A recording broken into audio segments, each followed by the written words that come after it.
Greetings everyone, this is Jar, Citizen Gamer, once again here with my bastion of common sense, Lightning Dragon. And this week, our topic is what World of Warcraft and, well, potentially even Doom can teach Star Citizen about, well, what not to do when it comes to game design.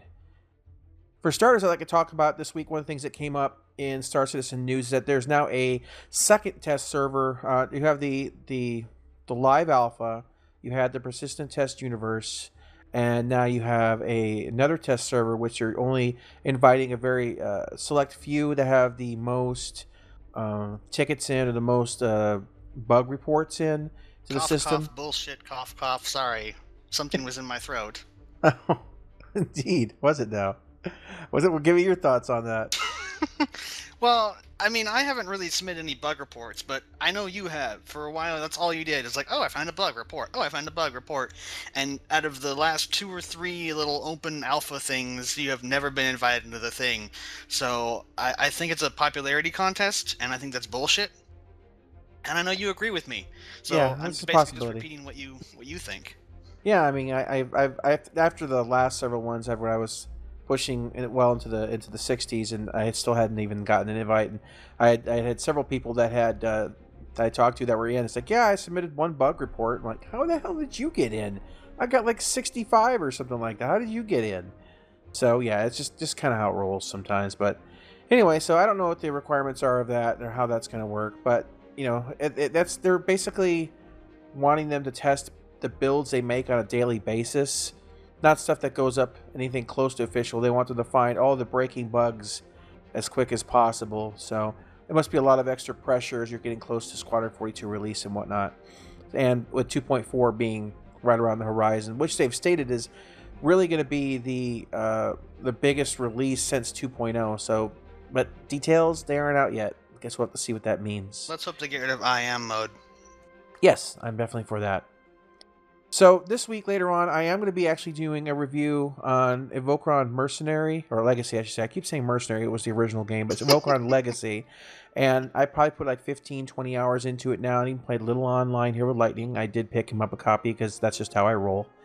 And so basically, I want to give you my initial impressions. It's a sandbox game. Obviously, I can't give you a full review because I'd have to probably put, 100 hours into it. And, well, I have a life, kind of. You currently have 17.6 hours on record. I'd say that's a pretty good guess. I was just ballparking. That's right around 20. So, anyway, that's enough to get a good idea of how the game pans out. And so far, so good. So, what I was talking about when I was talking about what World of Warcraft can teach Star Citizen when it comes to the game development, as you know, there was a really, well, or maybe you don't know, there was a very popular private vanilla World of Warcraft server that was shut down last week. That vanilla WoW, for those who don't know, was the original. We're talking no expansions. What came out? That was probably the most popular. Well, actually, it wasn't the most popular. The most popular was a couple expansions down the road, like Lich King or something. Wrath Lich King, or the one. Yeah, I think it was Wrath Lich King is where they capped out. Yeah, they and they've had a couple expansions since then. Each one they've lost more and more.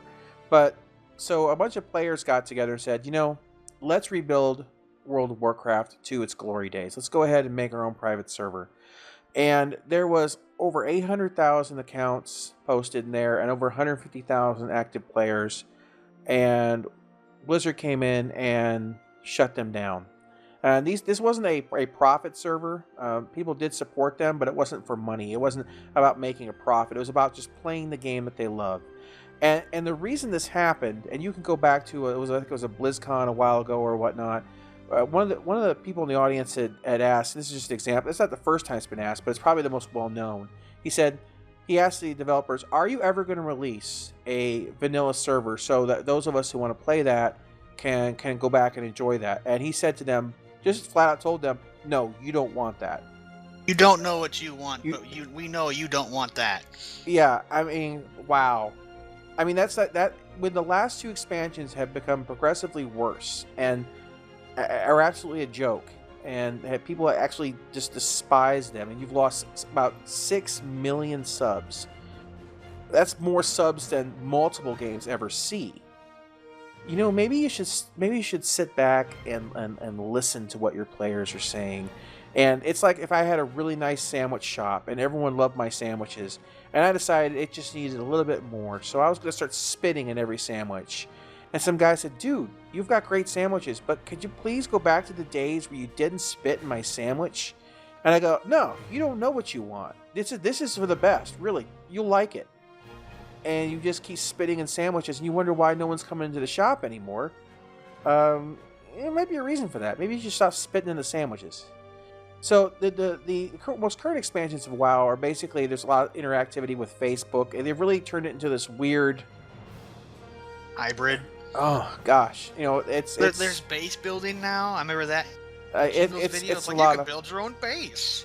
Yeah, it's a lot of things a lot of people don't want in an MMO. WoW used to be, back in the vanilla days, relatively hardcore. I mean, you'd have like 40-man raids that would take you 8+ hours to finish. They were not easy, and so yeah, nowadays it's not even close to. It's the casual game that you didn't want but deserved, I guess. Yeah, go Batman. Anyway, so how does this apply to Star Citizen? Well, there's been polls taken out there in Arena Commander, and less than 100 people have voted so far, but it doesn't really matter because when we move this over to the general chat, you're going to see this kind of result again. It doesn't really seem to matter when these polls or where they're moved. The results always kind of come back at the same percentages roughly. And in fact, in Arena Commander, this is probably a more biased area to find something against this poll, but the idea was they were asking them, do you want a main-centric flight model where your main engine is the majority of the thrust? Do you want think of like asteroids, and do you want a more of a mixed model where mains are still extremely powerful, the thrusters are a little bit more powerful than a main-centric, but it's a little bit more maneuver? Think of the first one, mains only, as boom and zoom, or almost your vector changes done with your main engine. And when you have a mixed, you have more of a turn fighter scenario where you're that's the one that's most popular right now. That's the highest percent by far. And the last one is, do you want thruster centric, which is like what we had like at 1.3, 1.2 in those areas, where basically forward, back, left, right doesn't matter. You move at basically the same acceleration in all directions. Very, very twitchy, very much like an anime kind of a Robotech Macross Gundam shooter. Yeah. And basically, the flight models for the main-centric and the mixed are winning by a landslide. And the second part of the poll is, do you want aim-centric or flight-centric? Flight-centric is even doing way better than that. And that goes without saying. I almost don't even think that poll was needed, but you have to put these things up, even in your enemy's territory, and I have to use that word in quote, enemies. I don't really hate anybody on there, but we're dealing with a lot of people who want the game to turn into, they want an FPS with their FPS. I mean, they got the FPS already when you're out of your ship, but they want to turn the ship combat to another FPS. And we don't need Halo in space. Yeah, we don't need the new Doom, which is basically a reskinned Halo. So basically the thing is that the reason I bring that up is that the flight model, I think, while it has gotten, and I'll use air quotes here, better in 2.0 plus, where they redid everything and you're not using the you don't have the herky jerkiness. It's still now it's they still have that aim-centric flight model that's still tacked onto it with IM and things like that. Basically, when you're facing an enemy greater than 50% of the time, you have an aim-centric model. That's very akin to what you see in an FPS or whatnot. Now, I understand that a lot of the flight systems things aren't in yet, and they're not. They already said they're not going to do any sort of major revision to the flight until they finish the rest of the systems, and I totally get that, because that's an important part. Fuel, the energy, the system, all of the weight of those components. They're measuring that, they're reweighing the mass of the entire ships. The correct mass of the ships in yet, which is going to change things. And when they get that, they're going to change the way that the main thrust works. It sounds like they're even redoing the model of the Hornet because they keep getting feedback on it. So there's a lot. Ugly. Yeah, that too. But the thing is that so we're not a fan of the Hornet. Not because it's a bad concept, it's because it's got like it was like the first ship they made for the game, and it shows. First ship-itis. It's like they made an engine, they made some wings, they made a cockpit and they made this ball turret, and then they just kind of glued them all together. Like if you went out and bought like 5 different model airplane kits and you made one airplane out of it, it'd just be this monstrosity. And whenever I look That's a at good the way to put Hornet, it. I just see the different parts that were modeled separately. That is Just a really if you good way to own a put it. Hornet, log in there and stand behind the engine and look how the things connect, because they barely connect. Yeah, that's true. It looks like things like they clip through each other. It's like, we need a pipe here, whatnot, and that'll clip through that. That looks great. That now it looks connected. Yeah, it doesn't have near the quality you see in a lot of later ships. Like even the cockpit is like really way too big, things like that. So yeah, it's some weird dynamics in that ship, but little off topic, but a little on topic too, because what that comes down to is that while Blizzard may not allow private servers because they're going to start hammering down on them because they know what their customers want. Of course. Star Citizen, one of the things that was part of the Kickstarter was that people can run their own private servers. They can do their own modifications. They can set all that. Now, will it have everything that the normal persistent universe will have? It'll always be behind what the actual persistent universe is. They won't give you let you have a planet or a system until it's been discovered in the live server. So if someone never finds a system, one version behind, yeah, and I think there was like certain events wouldn't happen because they're dev sponsored events. right. So unless your server admin actually made events, you wouldn't have those dynamic events going on. But why this is important is that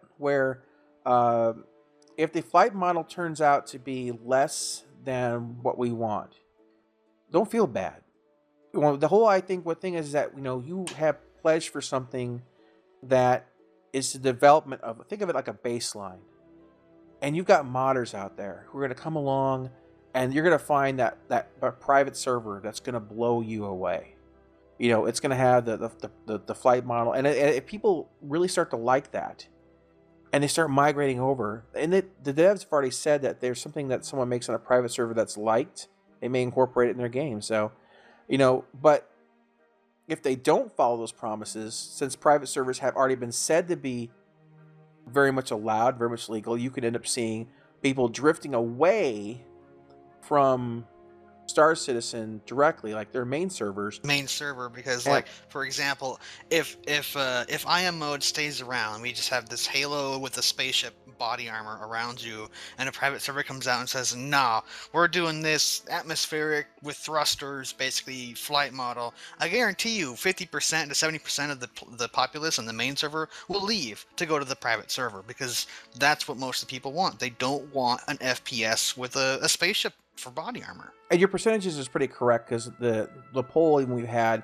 even when the game launched, said roughly 70+% of the people wanted to fly with a joystick, and even that poll we had about flight models, 70-something% said that they want to have a main-centric or a mixed maneuver-centric flight model, and also well over 70% said they want flight-centric. So this has only become a real issue. And I love Star Citizen, guys. I'm gonna let you know. I mean, if you knew how much I've got backed into this game, you probably would slap me. Okay, I mean, most people who I do it every day.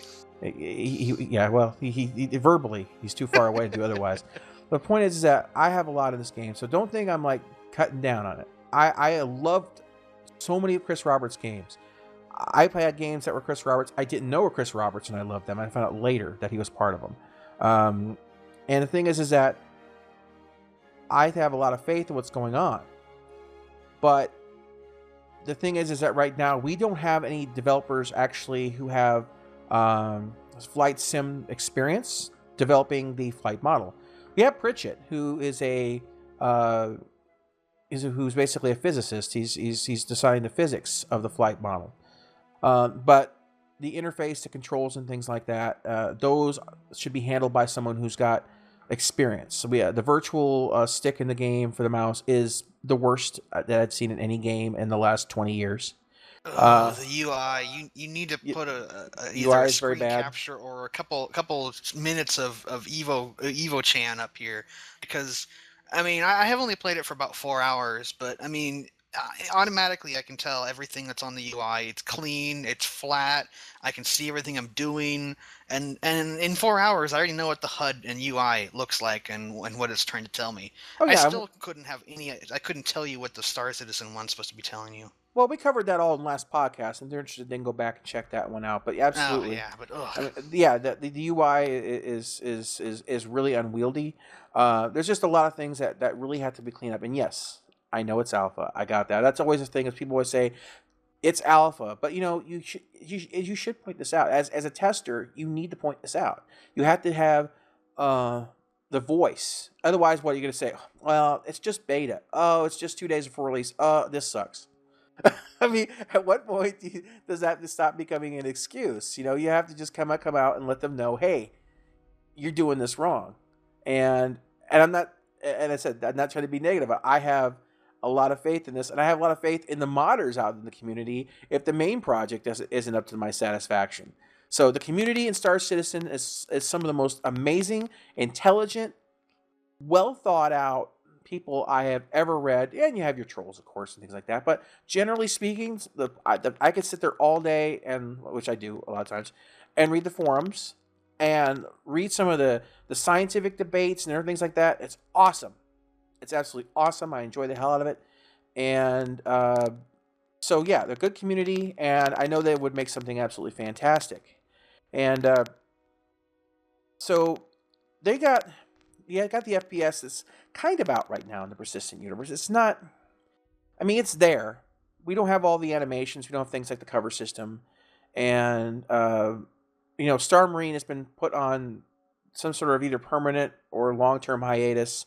I'm hoping that they drop that with 2.4 or something soon, because I think we need Star Marine, because right now it's too much of a hassle to go do FPS in the persistent universe. You've got to get into a ship, you've got to fly out to a station, you got to try to land without getting killed, then you got to get out of your ship without getting killed, then you got to go into the door of the station to try to pick up a gun without getting killed, and turn around and probably get killed. And then also, maybe all the people that are like, we need more FPS in the space combat will go, oh wait, there's this entire ground side of the game. Well, I No. guess I can do all my FPS like like a real FPS would. Arma. What was the other one? No, that won't change their perspective. The thing is that they're very used to a certain game style, and that's just some people are just wired that way. Some people like some people just like checkers more than chess or something. That's just how it goes. But the thing is that the reason we need that is because we need to test equipment, we need to test weaponry, we need to test healing mechanics, dragging characters, zero-G combat in a confined space. Because the way that, while Arena Commander, I feel, should have maybe had like freelancers and stuff in it too, to kind of from the beginning to balance out more the ship sizes and classes, not saying all ships should be balanced for combat, but at least so they interact correctly instead of just having a bunch of fighters into the mix. The thing is that like with a first person shooter, it's just a first person shooter. There's no special vehicles. There's no everyone's on foot. The most you're gonna be looking at is body armor, different weights, different styles, different weapons, loadouts, things like that. And that, yeah, stick us in a base, a confined room, and let us rip on each other until we're all content and we can give good feedback. And I bots. think, and yeah, and bots. And we need that. We need that at this point in time. I know it's been delayed, but with Squadron 42 coming, within End what? of the year Yeah. sometime. I mean, it's now is the time that they need to get Star Marine out so we can test these mechanics before their single player game comes out with untested FPS mechanics, because there's just not enough people doing it, because it really is a pain in the ass. You can get some, I mean, like Persistence coming out 2.4 is going to be helpful, because I hate going out and getting something done, like tracking down a level 5 player who's wanted, getting a really cool sniper rifle, logging out and logging back in, and it's gone. So those kind of things, those kind of rewards, they need to stay. But without them, it's even more annoying to do, because you always start off with a pistol, and you're running into a base full of people with machine guns. It's just not pretty. 16 bullets or something. Yeah, it's not pretty. So yeah, we need that, and we need that and it has to be done right. We love Arma. Arma is probably most extreme. Yeah, it's probably the hardest of the hardcore of shooters, because one bullet can kill you, and we're talking they put you basically on an island, and you can make the 2-kilometer sniper round shot. The game will model that. So Yeah. if you're kind of sitting in a bush, like overlooking a battlefield, and there's a sniper, and he he gets a sight of you, if he ranges the shot in, high enough caliber round, boom, and you're just dead. And I don't think we're gonna have that kind of extremity, No. obviously. But it was Rainbow Six, I think, was the other one that they were Rainbow talking Six. about. Rainbow Six is what I imagine that Star Marine would play more like, because you're talking about a cover system, and no third person view. That's very important, because third person view is in a lot of ways is kind of a cheating mechanic, because I'm leaning against the corner. Let's look around the corner without looking around the corner. Just spin my camera angle. Oh, there's two guys down there, as opposed to, okay, I've got my back against the wall. I'm gonna stick my head out and look around there goes my face. So there's a difference between I want the all glass face shield. It's stronger than steel. I'll just take a shot right to the face. Ha! I bounced. Suck it. by that personal shields. But yeah, Oh so I yeah, I mean, guess there's that. the keeping it first person perspective is extremely important. Um, I think I like the fact that they've got the damage to limbs. That's important too. The same thing you see in Arma. Pacing is good too. But I don't think the game needs to move with the pacing of Arma. Arma has a very Very, methodical, very slow. slow. Yeah, it's very much like, it's not much different if you were to walk out in your yard and walk from one end of the yard to the other kind of pacing. So obviously it should be something a little bit faster than that. But I can see something between Arma and Rainbow Six, which I think would be a really solid kind of pacing. And if any of you ever played any of the Rainbow Six games, you would know kind of what I'm talking about. But yeah, and also that kind of fatality level. Maybe not Arma, but more like Rainbow Six, with the exception of regenerating health. I don't need that crap. We don't need that. Yeah. So, yeah, basically that's, I think, what they need to look at. But once again, that's kind of a little bit of a sideline thing, because we were talking about the fact that as much as FPS has kind of been in the game for a while, we really haven't done it. I mean, I've been out to the station a couple times, but it's just not worth it. It just isn't. We really need a better place to test it. And if anyone from CIG is listening, and I doubt it, but the thing is that, guys, that Star Marine is more important than you know. It is so important. I know you guys say that we've got the ability to do it in the persistent universe, but we really don't. We really Not when don't. it takes you 5 to 10 minutes to fly out there, or even 15, depending on if you get lost. Not to mention you have to spawn your ship, get into your ship, fly out there, get out of your ship, and then pray you don't get killed instantly to get a gun, and then start participating. You might have spent 15 minutes just getting over there. Right, and then might be dead in 5 seconds. Yeah, that's not a test ground. No, that's not. It's not going to work. So, that's my thoughts on that anyway. So I know it's a little rambly this week, but the main point, I think it comes down to everything, is that, listen to your customers. Don't tell your customers what they want. They tell you what they want. And that's the only way you can succeed in business, whether it's gaming or a bakery or whatever. You can't sit there and tell them how wrong they are, because someone will make something that they want and you'll lose. So I think another important thing is consistency. You look at what WoW changed, and even Star Wars Galaxies, what they changed. NGE. Yeah, the new game engine or whatever.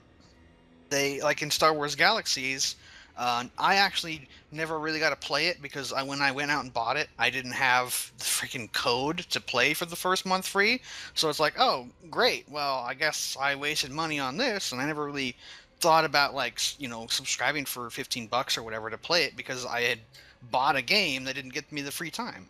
And I never really got to play it. Basically, Jarvis can explain it a whole lot better, because he's actually played the game. To become a Jedi, it was like 120 days of grinding or something. Oh yeah, you had to master every single skill on every single tree and every single class each one time. You basically, and then if you got killed while you were a Jedi, you lost all your skills or something. You would get a second character.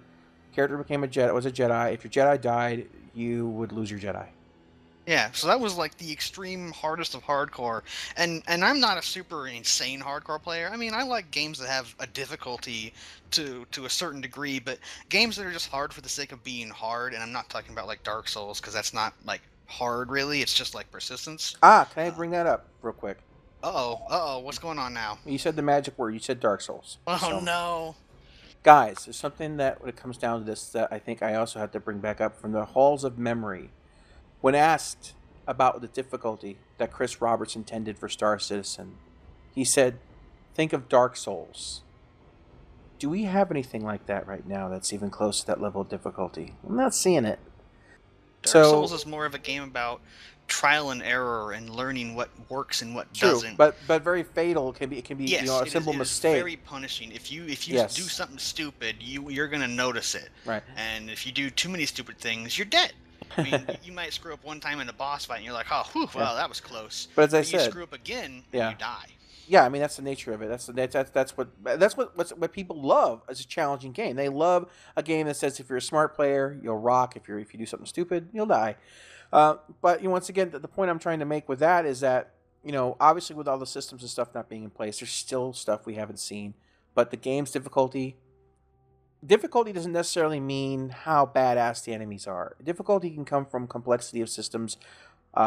Mastering a game is a lot harder than other games. There's more nuance. There's more little intricacies that are blended into the game that someone who plays it almost religiously will know things or know little tricks and things or maneuvers that other people have trouble pulling off because that's the depth. You want something that the more you put into it, the more you get out of it.